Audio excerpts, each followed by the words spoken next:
doute jamais comment fut découvert le plâtre. On peut imaginer cependant, aux temps les plus reculés, la petite fable suivante. Au retour de la chasse, deux hommes préhistoriques s'affairent à préparer leur repas. L'un aménage un foyer avec des pierres ramassées à proximité, pendant que l'autre fait naître le feu.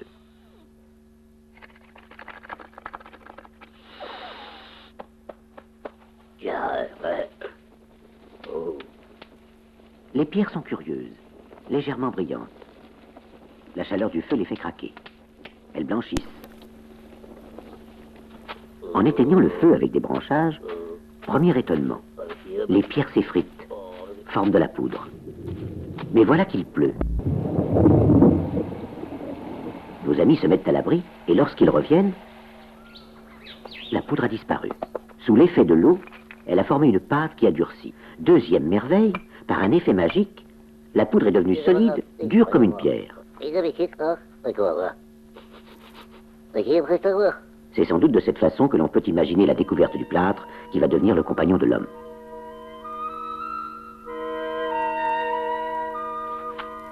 C'est en Égypte que l'on commence à utiliser largement le plâtre pour assembler les blocs de pierre.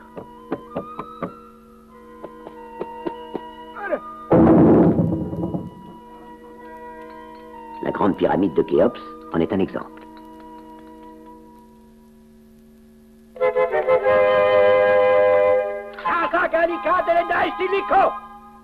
Puis vint Rome et son génie civilisateur.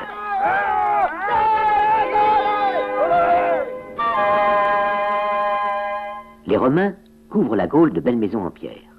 Tenant des Égyptiens l'utilisation du plâtre, les Romains exploitent les abondantes réserves de gypse qu'ils trouvent en Gaule.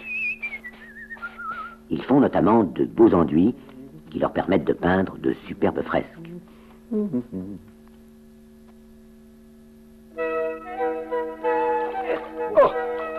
Au Moyen-Âge, l'incendie est un des fléaux les plus destructeurs des cités. Les édifices tout en bois brûlent. Mais on s'aperçut que les maisons qui résistaient le mieux au feu étaient construites avec beaucoup de plâtre. Au XVIIIe siècle, on l'emploie de plus en plus, notamment à Paris, que l'on a souvent appelé la ville du plâtre. Mais la fabrication reste très artisanale. À l'époque de l'encyclopédie, les fours sont encore rudimentaires. Au XIXe siècle, des inventeurs mettent au point des fours à plâtre nouveaux. Nouveau four. Intéressant. Eh bien, je vais vous montrer. Bien. Oh, épatant. Sensationnel. Oh, vraiment, je suis ébloui. La fin du XIXe siècle fut une époque de grandes découvertes et de développement industriel. Des savants, comme le Châtelier, font progresser la connaissance scientifique du plâtre. C'est du gypse saccharoïde, cher professeur. Parfait. Expérimentons pour voir ce que ça donne. Nous voici maintenant au XXe siècle.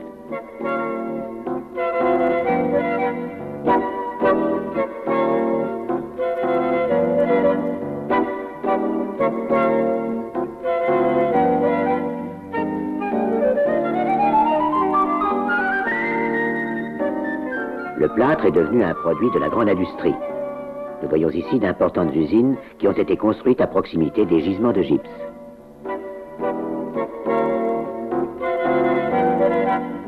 Bien que certaines usines utilisent du gypse provenant de l'industrie chimique, la majeure partie de la matière première est extraite du sol.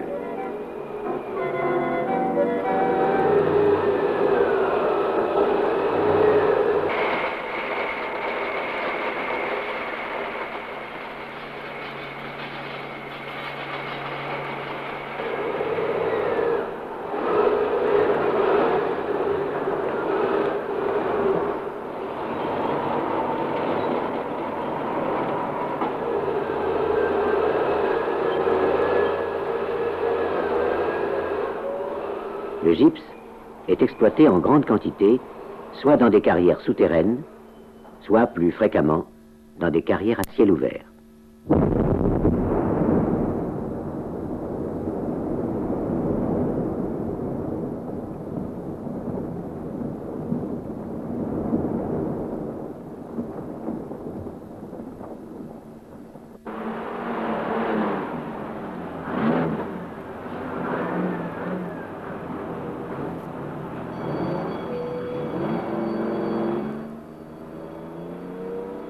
Une fois extrait, le gypse est acheminé vers un premier concassage.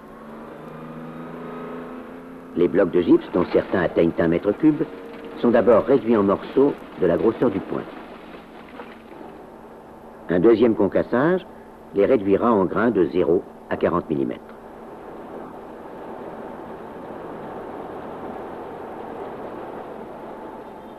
Le gypse est ensuite acheminé par une série de tapis jusqu'à l'atelier de stockage. Il est stocké en grande quantité, ce qui permet d'alimenter régulièrement l'usine.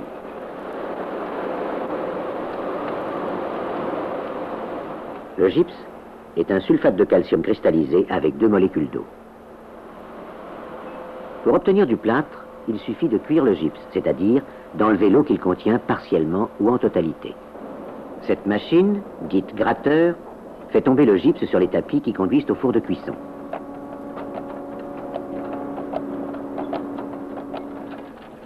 Il est cuit à différentes températures selon le type de plâtre que l'on souhaite obtenir. Essayons de représenter la cuisson du gypse. Voici un four à semi-hydrate. Que se passe-t-il à l'intérieur? On introduit une fournée de gypse. Dans ce type de four, à des températures de l'ordre de 150 degrés, on obtient le semi-hydrate, qui contient encore une demi-molécule d'eau. Un autre produit est fabriqué à plus haute température.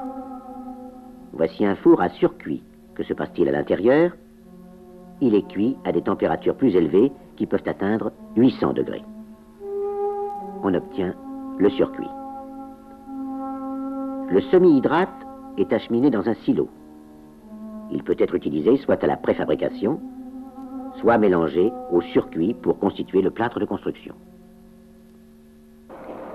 Nous voyons ici, dans la réalité, un four à semi-hydrate au moment où la fournée de gypse est introduite.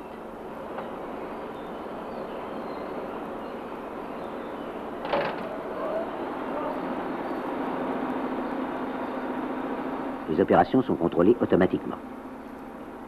Voici maintenant un four à surcuit qui fonctionne en continu. Selon sa destination, le plâtre reçoit des ajouts destinés à modifier ses caractéristiques d'emploi. Tout au long de la fabrication, des prélèvements sont effectués afin de contrôler en laboratoire les caractéristiques des produits. Pendant le temps de refroidissement du plâtre, on procède aux essais de granulométrie.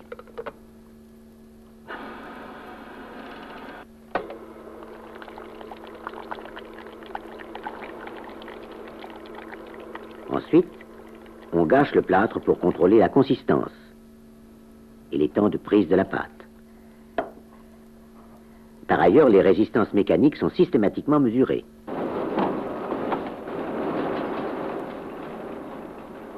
Une fois cuit, le plâtre est expédié vers ses lieux d'utilisation. Depuis les années 60, les éléments préfabriqués en plâtre, carreaux et plaques ont connu un développement considérable. Nous fabriquons des carreaux dits lisses de face, 3 au mètre carré. On les fabrique à partir du plâtre, bien sûr. Le plâtre est mélangé avec de l'eau dans un malaxeur. Ce plâtre est ensuite versé dans une machine à mouler.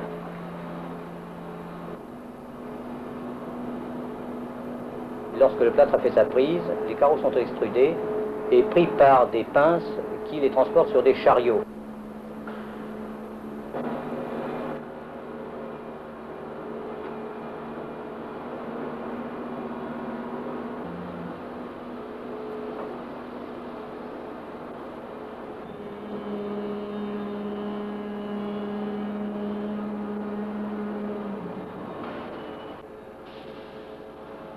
Ces chariots sont ensuite rentrés dans un four où ils séjournent environ 26 à 28 heures. Lorsque les carreaux sortent du séchoir, ils sont pris dans un système de palettisation.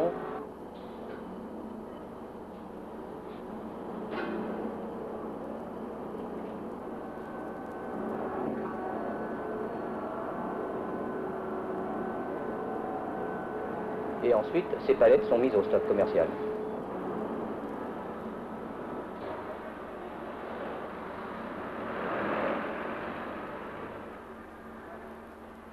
Nous sommes ici dans la salle de contrôle et de programmation de découpage des plaques de plâtre. Les plaques de plâtre sont fabriquées à partir de l'utilisation de feuilles de carton qui vont servir à l'enrobage du plâtre. Une face étant la face grise, l'autre la face ivoire qui est la face proprement dite plaque à peindre. Celles-ci vont servir à recouvrir, à enrober le plâtre qui sera gâché en phase liquide avec un certain nombre d'ajouts.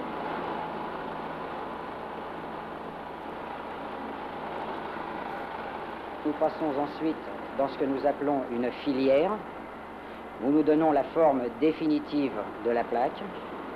Celle-ci est ensuite transportée pendant sa phase humide sur une bande de formation en continu, d'une longueur d'environ 200 mètres.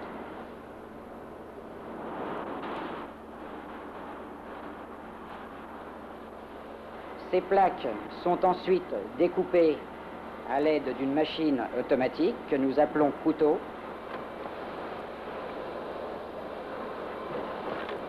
À la sortie du couteau, les trains de plaques sont transférés à l'aide d'un retourneur de façon à protéger la face ivoire. À partir de l'ascenseur, nous distribuons les trains de plaques 2 par 2 vers le séchoir, au travers duquel nous allons extraire l'eau en surplus contenue dans les plaques.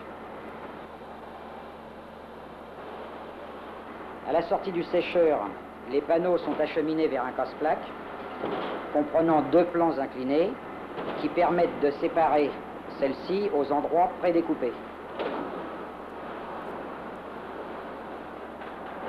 Un système électronique contrôle toutes les phases de la fabrication des plaques jusqu'à leur empilage en sortie de chaîne.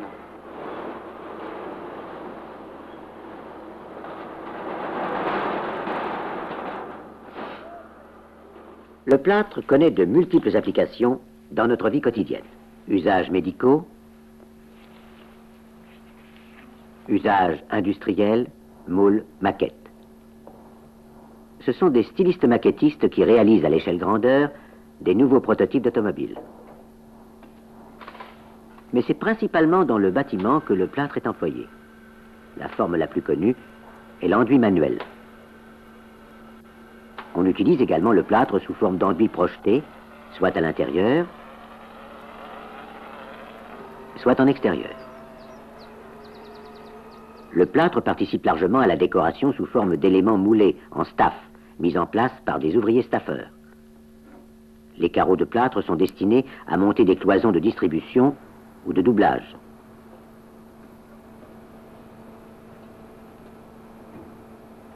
Les plaques de plâtre s'utilisent pour constituer en usine ou sur un chantier des éléments de cloison, ainsi que des doublages d'isolation thermique et des plafonds.